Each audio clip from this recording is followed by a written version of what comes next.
നമുക്കിന്ന് ഡേ 3 ആണ് വരുന്നത്. ഡേ 3 സൈഡ് പ്ലാങ്ക് വിത്ത് ഹിപ്പ് റൈസ് ആണ് വരുന്നത് കേട്ടോ.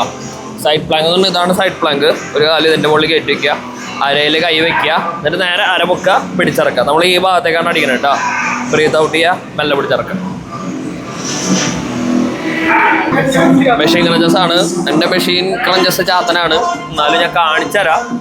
ബ്രീത്ത് ഔട്ട് ബ്രീത്ത് ഇന്നും നേരെ ഇരിക്കണു, കൈമുട്ട അടുപ്പിച്ച് പിടിക്കണു കേട്ടോ. എന്നിട്ട് നമ്മൾ ഈ കാലുകൊണ്ടും പോക്കണം, കൈ കൊണ്ടും പോക്കണം. അപ്പോഴാണ് ഈ ആപ്സ് കൂടുതൽ വർക്കാവുന്നത്. മടക്കുമ്പോൾ ബ്രീത്ത് ഔട്ട് ചെയ്യുക, പിടിച്ചിറക്കം ബ്രീത്ത് എടുക്കുക. സ്പീഡിൽ ചെയ്തിട്ട് കാര്യമില്ല. നിങ്ങൾ മസിൽസിന് സ്ട്രെങ്ത് കൊടുക്കുകയാണ് നമ്മൾ ചെയ്യണത് കേട്ടോ. ബ്രീത്ത് ഔട്ട് ചെയ്യണു, മെല്ലെ പിടിച്ചിറക്കും. ബ്രീത്ത് ഔട്ട് ചെയ്യണു, മെല്ലെ പിടിച്ചിറക്കും. ഓക്കെ. പിന്നെ ഹാങ് ലെഗ് റൈസ് ആണ് വരുന്നത്. തൂങ്ങിയെടുക്കുക, ഷോൾഡർ ചെറുതായിട്ട് ലോഡ് കൊടുക്കുക, കാലടുപ്പിച്ച് വയ്ക്കണു, നിവർത്തി പൊക്കണു, പിടിച്ചിറക്കും. പൊക്കുമ്പോൾ ശ്വാസം വിടുക, ഇറക്കുമ്പോൾ ശ്വാസം എടുക്കുക കേട്ടോ.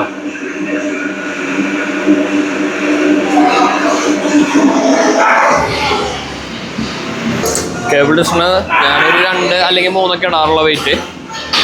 ആദ്യം ഒന്ന് വലിച്ചു പിടിക്കുക. വലിച്ചു പിടിച്ചാൽ കേബിളിന് നേരെ കാല് വയ്ക്കുക കേട്ടോ. എന്നിട്ട് 2 കൈയും അടുപ്പിച്ച് പിടിച്ചതിന് ശേഷം കൈ ലോക്കാക്കി പിടിക്കുക. നിവർത്തി തന്നെ പിടിക്കണം, മടക്കിയിട്ട് ഉന്തരുത്. നിവർത്തി തന്നെ പിടിക്കണം. ബ്രീത്ത് എടുക്കണു. നമ്മുടെ ഈ ഭാഗമാണ് തിരിക്കുന്നത്, നമ്മുടെ വാരിയലിൻ്റെ ഭാഗം. അരഭാഗം അവിടെ തന്നെ വെക്കുകയാണ്. ഓക്കെ. ബ്രീത്ത് ഔട്ട് ചെയ്യണു, മെല്ലെ പിടിച്ചിറക്കും. ബ്രീത്ത് ഔട്ട് ചെയ്യണു, മെല്ലെ പിടിച്ചിറക്കും.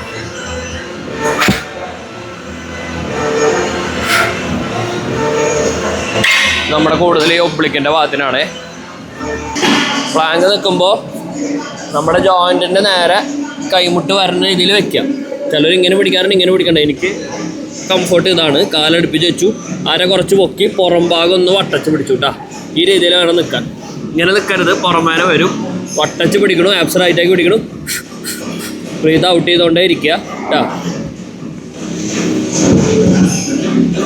ഓക്കെ.